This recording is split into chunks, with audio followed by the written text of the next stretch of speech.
Offshore geotechnical engineering is a subfield of geotechnical engineering.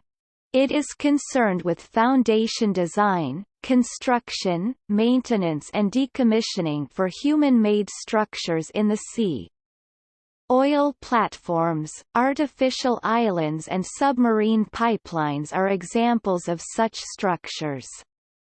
The seabed has to be able to withstand the weight of these structures and the applied loads. Geohazards must also be taken into account. The need for offshore developments stems from a gradual depletion of hydrocarbon reserves onshore or near the coastlines, as new fields are being developed at greater distances offshore and in deeper water, with a corresponding adaptation of the offshore site investigations. Today, there are more than 7,000 offshore platforms operating at a water depth up to and exceeding 2,000 meters. A typical field development extends over tens of square kilometers, and may comprise several fixed structures, infield flowlines with an export pipeline either to the shoreline or connected to a regional trunk line.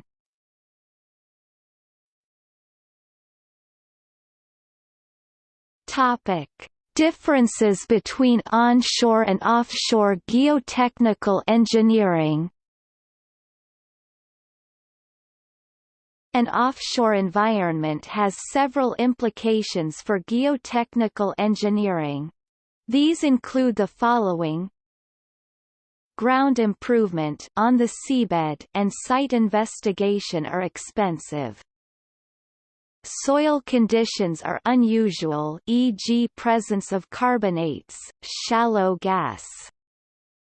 Offshore structures are tall, often extending over 100 meters (330 feet) above their foundation. Offshore structures typically have to contend with significant lateral loads, i.e. large moment loading relative to the weight of the structure.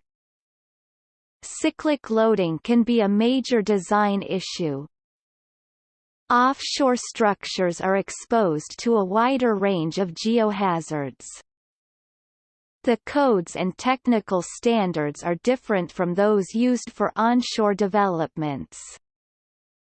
Design focuses on ultimate limit state as opposed to deformation. Design modifications during construction are either unfeasible or very expensive. The design life of these structures often ranges between 25 to 50 years. The environmental and financial costs in case of failure can be higher.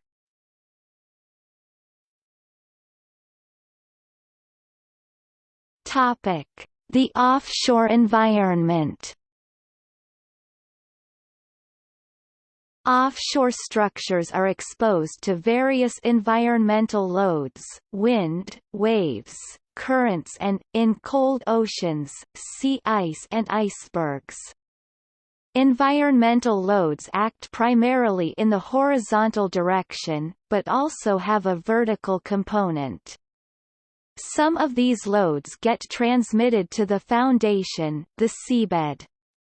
Wind, wave and current regimes can be estimated from meteorological and oceanographic data, which are collectively referred to as metocean data. Earthquake-induced loading can also occur. They proceed in the opposite direction, from the foundation to the structure. Depending on location, other geohazards may also be an issue. All of these phenomena may affect the integrity or the serviceability of the structure and its foundation during its operational lifespan. They need to be taken into account in offshore design.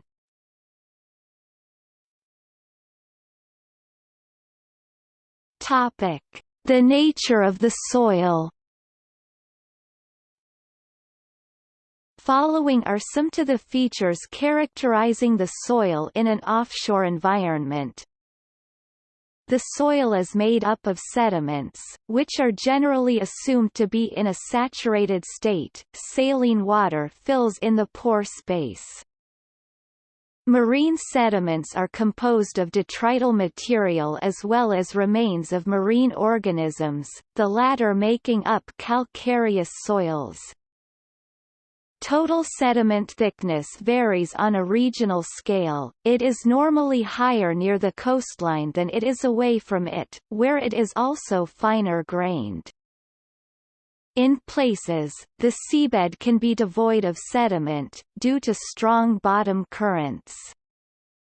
The consolidation state of the soil is either normally consolidated due to slow sediment deposition, overconsolidated in places, a relic of glaciation, or underconsolidated due to high sediment input.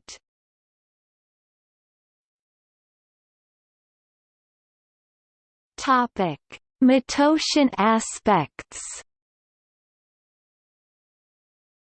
Wave forces induce motion of floating structures in all 6 degrees of freedom. They are a major design criterion for offshore structures. When a wave's orbital motion reaches the seabed, it induces sediment transport.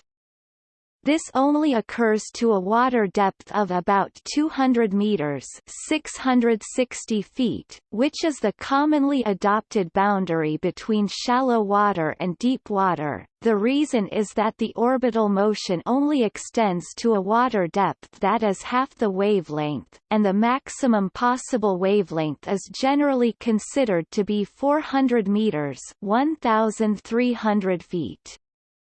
In shallow water, waves may generate pore pressure buildup in the soil, which may lead to flow slide, and repeated impact on a platform may cause liquefaction, and loss of support. Currents are a source of horizontal loading for offshore structures. Because of the Bernoulli effect, they may also exert upward or downward forces on structural surfaces and can induce the vibration of wire lines and pipelines. Currents are responsible for eddies around a structure, which cause scouring and erosion of the soil. There are various types of currents: oceanic circulation, geostrophic, tidal, wind-driven, and density currents.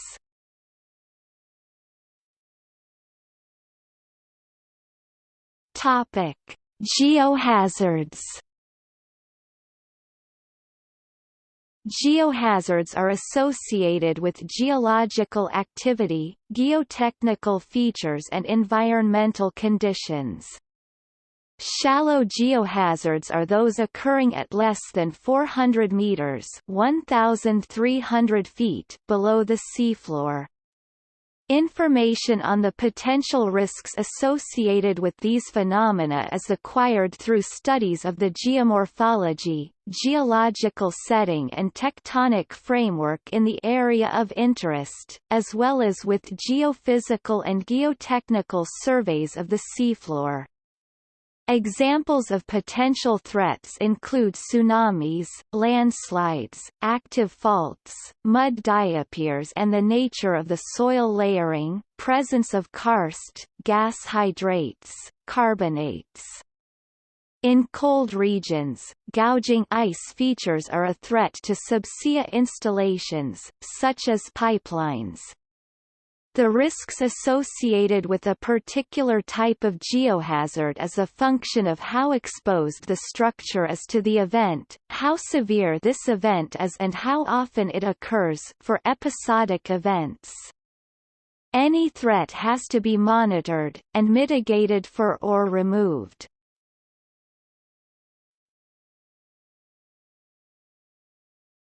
Topic: Site investigation.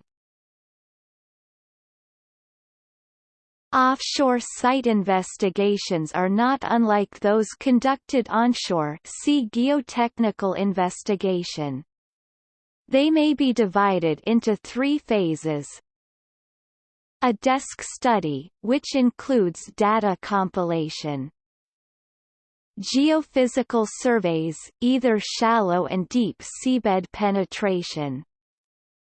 Geotechnical surveys, which includes sampling, drilling and in situ testing.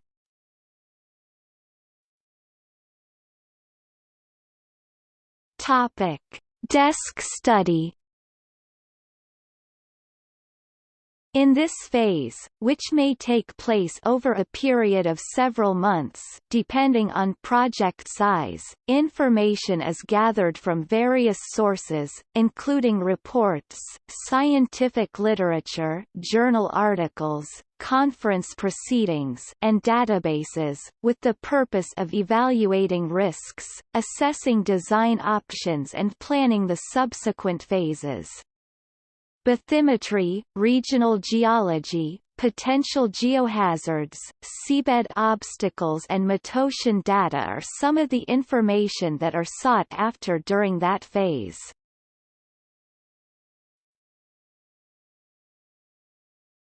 Topic: Geophysical surveys. Geophysical surveys can be used for various purposes. One is to study the bathymetry in the location of interest and to produce an image of the seafloor, irregularities, objects on the seabed, lateral variability, ice gouges. Seismic refraction surveys can be done to obtain information on shallow seabed stratigraphy. It can also be used to locate material such as sand and gravel for use in the construction of artificial islands. Geophysical surveys are conducted from a research vessel equipped with sonar devices and related equipment, such as single-beam and multibeam echosounders, side-scan sonars, towfish, and remotely operated vehicles (ROVs). For the sub-bottom stratigraphy, the tools used include boomers, sparkers, pingers and chirp. Geophysical surveys are normally required before conducting the geotechnical surveys. In larger projects, these phases may be interwoven.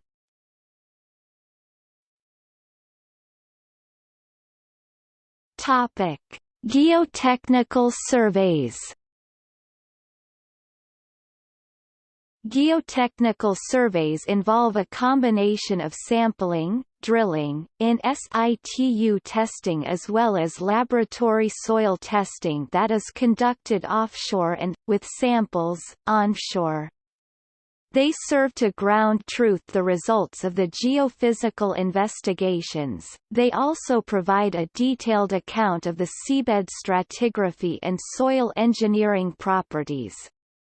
Depending on water depth and metocean conditions, geotechnical surveys may be conducted from a dedicated geotechnical drillship, a semi-submersible, a jack-up rig, a large hovercraft or other means. They are done at a series of specific locations, while the vessel maintains a constant position. Dynamic positioning and mooring with 4-point anchoring systems are used for that purpose. Shallow penetration geotechnical surveys may include soil sampling of the seabed surface or in situ mechanical testing. They are used to generate information on the physical and mechanical properties of the seabed. They extend to the first few meters below the mudline. Surveys done to these depths, which may be conducted at the same time as the shallow geophysical survey, may suffice if the structure to be deployed at that location is relatively light. These surveys are also useful for planning subsea pipeline routes. The purpose of deep penetration geotechnical surveys is to collect information on the seabed stratigraphy to depths extending up to a few 100 meters below the mudline. These surveys are done when larger structures are planned at these locations. Deep drill holes require a few days during which the drilling unit has to remain exactly in the same position. See dynamic positioning.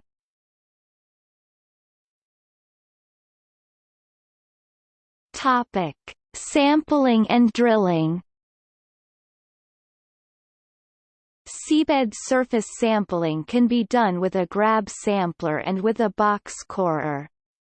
The latter provides undisturbed specimens, on which testing can be conducted, for instance, to determine the soil's relative density, water content and mechanical properties. Sampling can also be achieved with a tube corer, either gravity-driven, or that can be pushed into the seabed by a piston or by means of a vibration system, a device called a vibracorer. Drilling is another means of sampling the seabed. It is used to obtain a record of the seabed stratigraphy or the rock formations below it. The setup used to sample an offshore structure's foundation is similar to that used by the oil industry to reach and delineate hydrocarbon reservoirs, with some differences in the types of testing. The drill string consists of a series of pipe segments 5 inches (13 centimeters) in diameter screwed end to end, with a drill bit assembly at the bottom. As the drag bit, teeth extending downward from the drill bit, cut into the soil, soil cuttings are produced. Viscous drilling mud flowing down the drill pipe collects these cuttings and carry them up outside the drill pipe. As is the case for onshore geotechnical surveys, different tools can be used for sampling the soil from a drill hole, notably, Shelby tubes, piston samplers, and split spoon samplers.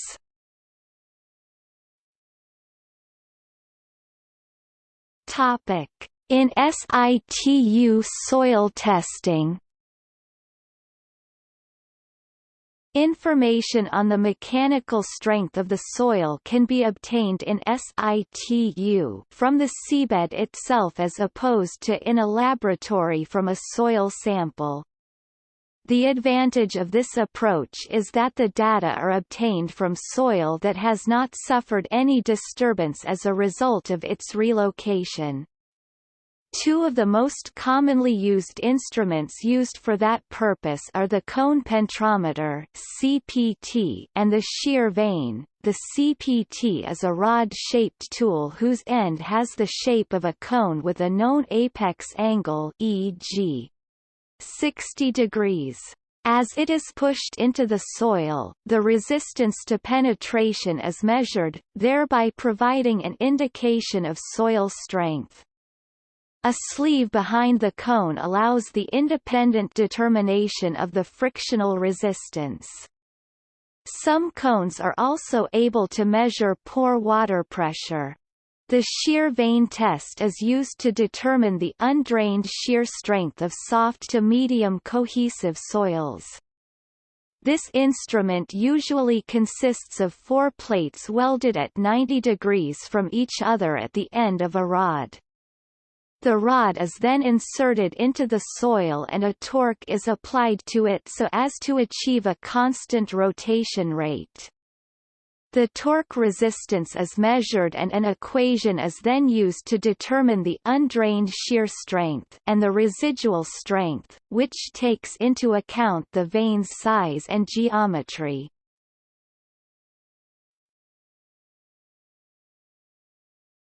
Topic: Offshore structures and geotechnical considerations. Offshore structures are mainly represented by platforms, notably jack-up rigs, steel jacket structures and gravity-based structures.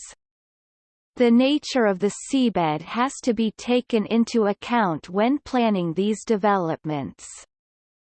For instance, a gravity-based structure typically has a very large footprint and is relatively buoyant because it encloses a large open volume.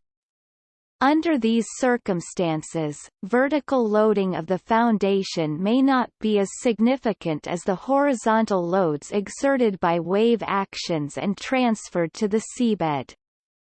In that scenario, sliding could be the dominant mode of failure.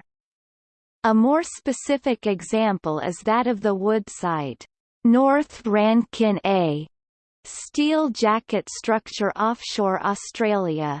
The shaft capacity for the piles making up each of the structure's legs was estimated on the basis of conventional design methods, notably when driven into silicious sands.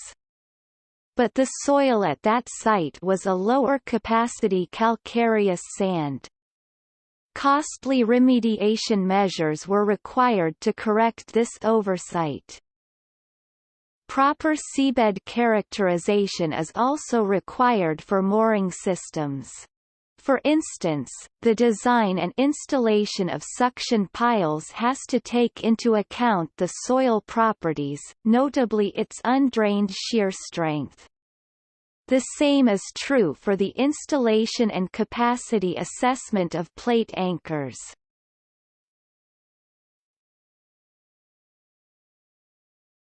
Topic: Submarine pipelines. Submarine pipelines are another common type of man-made structure in the offshore environment. These structures either rest on the seabed, or are placed inside a trench to protect them from fishing trawlers, dragging anchors or fatigue due current-induced oscillations.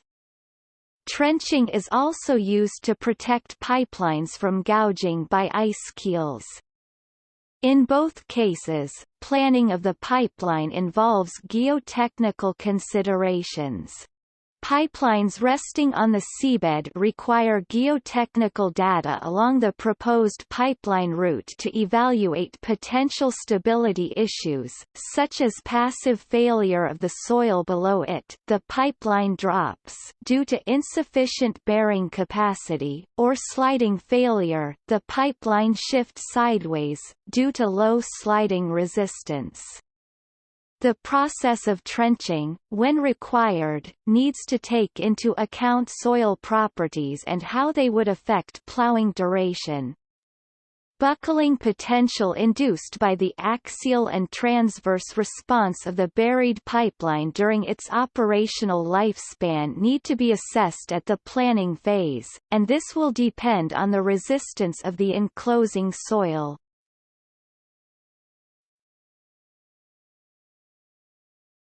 Topic: Offshore embedded anchors. Offshore embedded anchors are anchors that derive their capacity from the frictional and/or bearing resistance of the soil surrounding them. This is converse to gravity anchors that derive their capacity from their weight.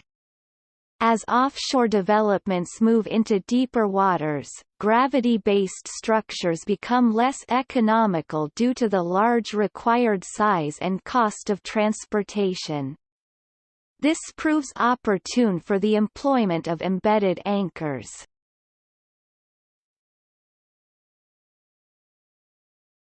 Topic: See also